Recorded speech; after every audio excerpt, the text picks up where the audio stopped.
Imagine you board a time machine. When you exit, you encounter a beautiful Earth, a garden of life and serenity. As you walk through the moss-covered ruins, noticing large pits that seem to lead into the depths, you wonder if a great disaster fell upon mankind, leading to our extinction. Until you meet them.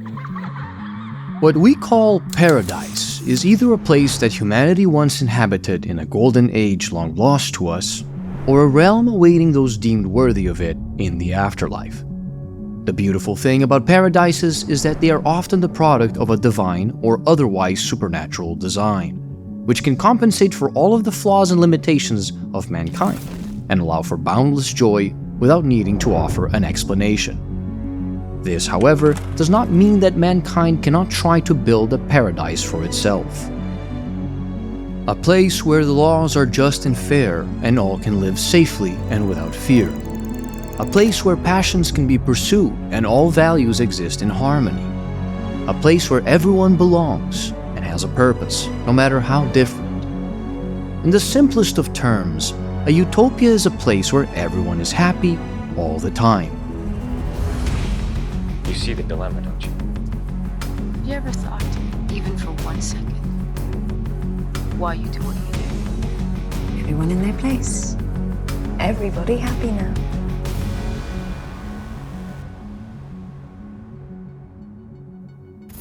If it seems like the kind of definition that a child would come up with, well, that's exactly what it is. The idea for this video came from watching a Doraemon movie. Do you know this little guy? He's a robot cat from the future that can bring out pretty much any invention you could imagine from that pouch on his belly. Doraemon is interesting because most episodes follow the same formula. The protagonist Nobita asks his friend for a convenient gadget to deal with an issue. He gets greedy while using it, and things spiral out of control. It is one of many shows for children that seem focused at teaching a simple life lesson. Quick and convenient solutions often prove to not be solutions at all. And, would you know it, this Doraemon movie is about a utopia. A place which, at first, seems to be like an ideal society, where everyone lives peacefully under the supervision of a ruling council of wise elders. But as the movie progresses, things prove to not be quite what they seem, and this ideal society is ultimately revealed to be a dystopia, a plot twist that is very common in movies that follow these same themes. The opposite of paradise could be what we call hell, and the opposite of utopia is dystopia. When you imagine hell, all you need to do is grab your paradise and invert everything to turn it into a place of suffering and misery. But the same is not true for dystopias.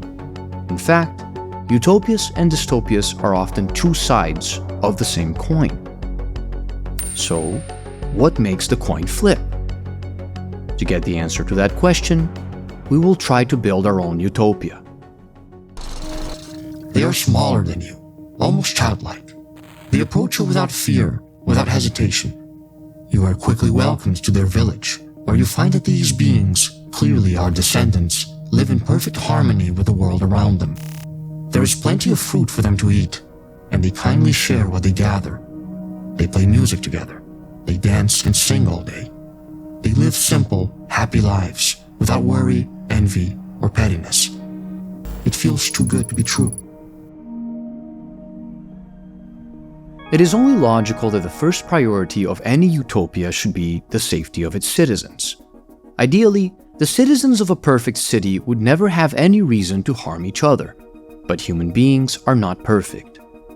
This is why utopias very often rely on technology to overcome the limitations of humanity. After all, the most effective way to stop citizens from being the victim of a crime is to keep a careful watch over them. And on that topic, before we continue, I want to talk about our sponsor for today's video, BetterHelp. Technological advancement has completely revolutionized our lives, and on a daily basis we are exposed to a number of sensory inputs that is unlike anything humanity has ever experienced before. Understanding how the continuously evolving technologies around us affect our psychology will be one of the most important fields of research going forward, and it will become an essential component of the studies of the mind. However, much of this research is still being done, and even if our descendants may find an ideal solution in the future, our own well-being should not be neglected in the meantime. After all, our current technology can be put in the service of mental health. BetterHelp remotely connects you with a licensed therapist who is trained to listen and give you helpful, unbiased advice. You can do it all from your phone or computer, via phone call, video chat, or messaging, however you feel most comfortable.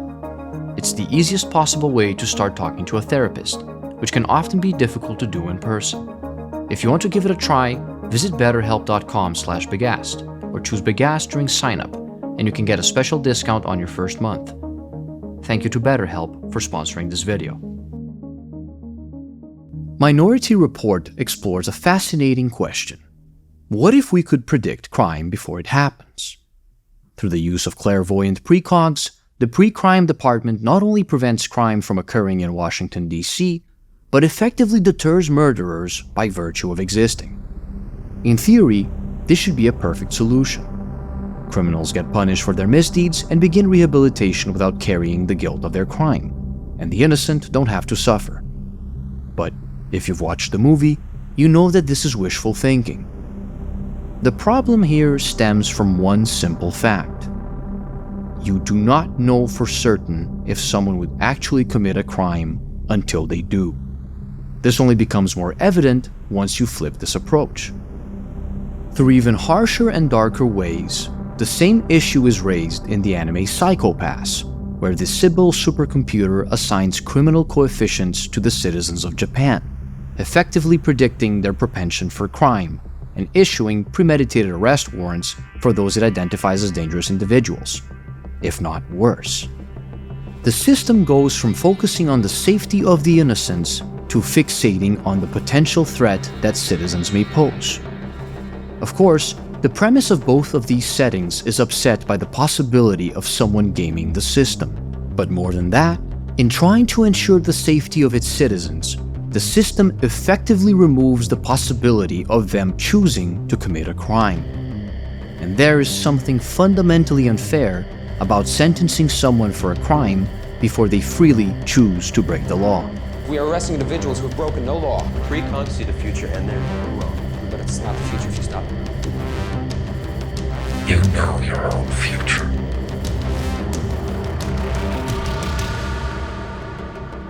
The coin flips. In trying to eradicate crime by enforcing a perfect system of crime prevention, we have turned our utopia into a dystopia. If that is the case, maybe we should focus on ensuring that no one in our utopia would even consider committing a crime in the first place. Still, it fills your heart with serenity, so you stay. Long enough to notice that sometimes groups of them come back with one or two missing. They do not seem to notice, nor do they understand when you press them about it. But you see how they naturally seek shelter at night, how they always stay in groups and avoid the pits. The Renaissance was a fascinating time for ideas in the Western world. Centuries of curiosity for more knowledge of ancient writers had finally been sated by a flood of new translations and rediscovered documents, just as Europeans stumbled into the Americas, and the idea of a whole new world filled with possibility and new ways of life unleashed the imaginations of the scholars of the time. As many discussed ideal forms of government, fair laws for the people, and ways to ensure that their societies would know prosperity and comfort, some few daring souls tried to find a solution to all of these difficult questions. They wanted to envision a perfect society. Francis Bacon spoke of a new Atlantis, but it was Thomas More's name that stuck: Utopia. Among others, these writings were inspired by Plato, the first philosopher to propose an ideal state. His republic was a place where individuals would be organized according to classes depending on the quality of their souls, to be ruled by those individuals found to be of natural quality and virtue. Bronze souls ruled by golden souls. There were others who spoke of such ideal societies.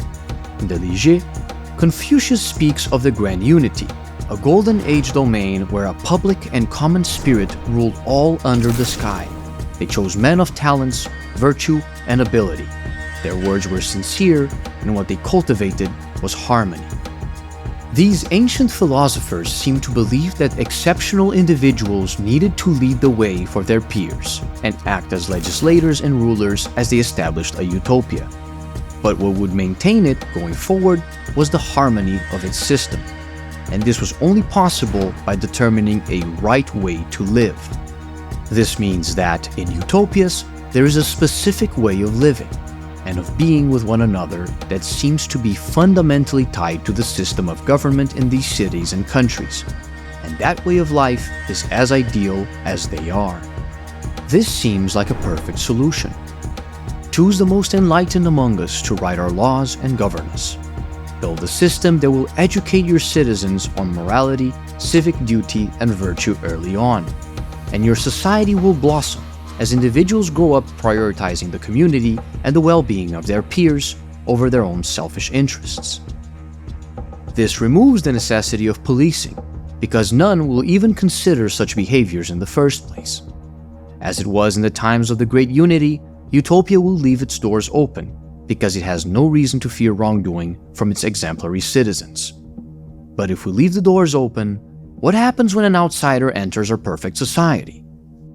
When harmony depends on our citizens all sharing the same values, aspiring to the same ideals, and desiring the same things, the intrusion of a different and dangerous individual can throw everything out of balance, precisely because they do not share these values. Like a foreign organism entering a healthy body, it is only logical that they should be removed. Demolition Man is a silly and delightful action movie, but it raises an interesting conundrum. A future utopian society where no crimes are committed is not equipped to deal with a criminal from the past. The movie does not really push this thought much further, but it does display what is a common trope for stories featuring utopias. Outside of the perfect society exist destitute communities living in misery. Not because they are breaking the law, but because they refuse to accept the utopia's way of life. This particular movie plays it for laughs, but this is very rarely the case. The strongest criticism that is often leveled at utopias is that human societies are composed of different individuals, and that their interests do not always align. You could think that re-educating or apprehending the individuals that introduce these incompatible lifestyles is the way to go. But, again, the problem is not that simple. What if what is disturbing our harmony is not a person?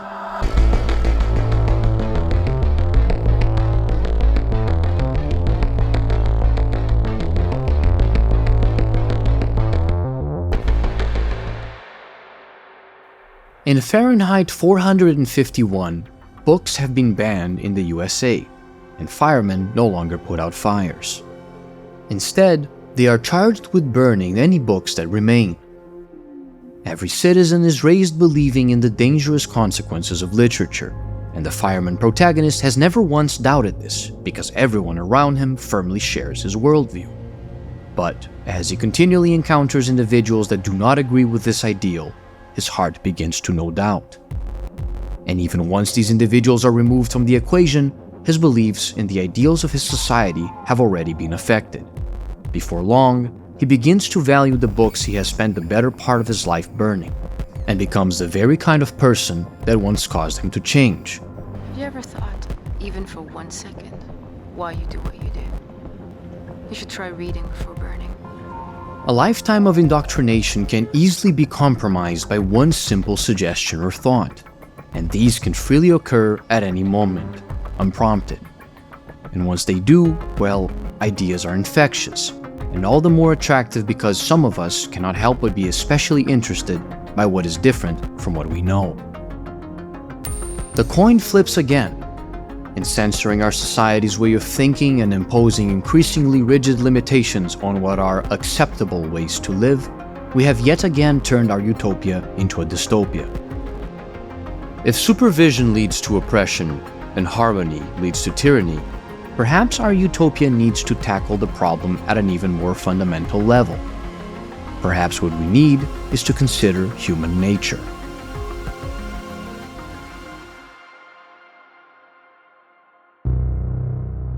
You return to your machine to find it is gone.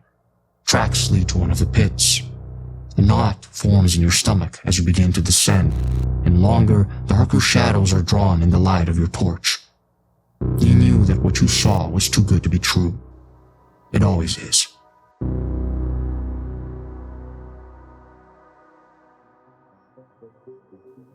Human beings are animals.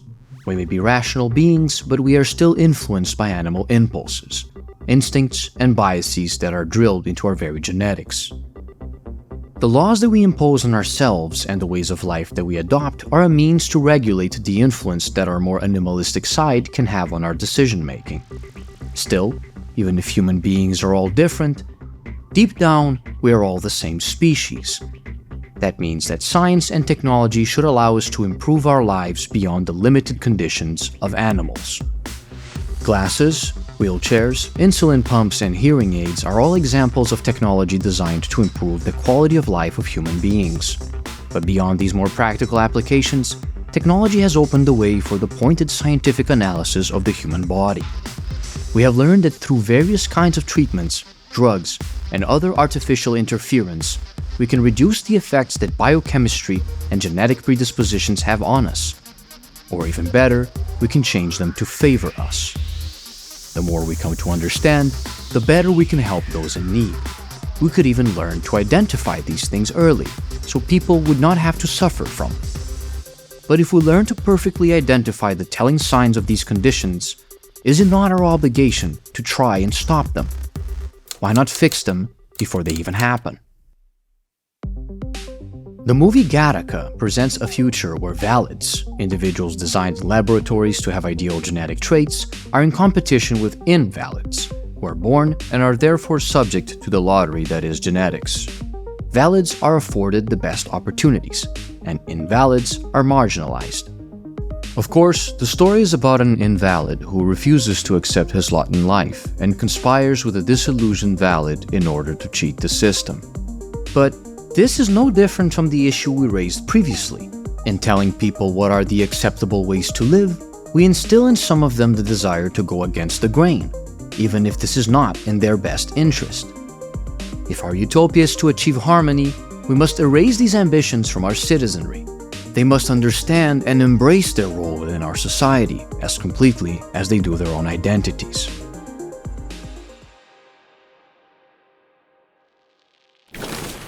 No wonder these poor pre-moderns were mad, wicked, and miserable. Their world didn't allow them to take things easily, didn't allow them to be sane, virtuous, happy. What with mothers and lovers? What with the prohibitions they were not conditioned to obey? What with the temptations and the lonely remorses? What with all the diseases and the endless isolating pain? What with the uncertainties and the poverty? They were forced to feel strongly. And feeling strongly, and strongly what was more in solitude, in hopelessly individual isolation, how could they be stable?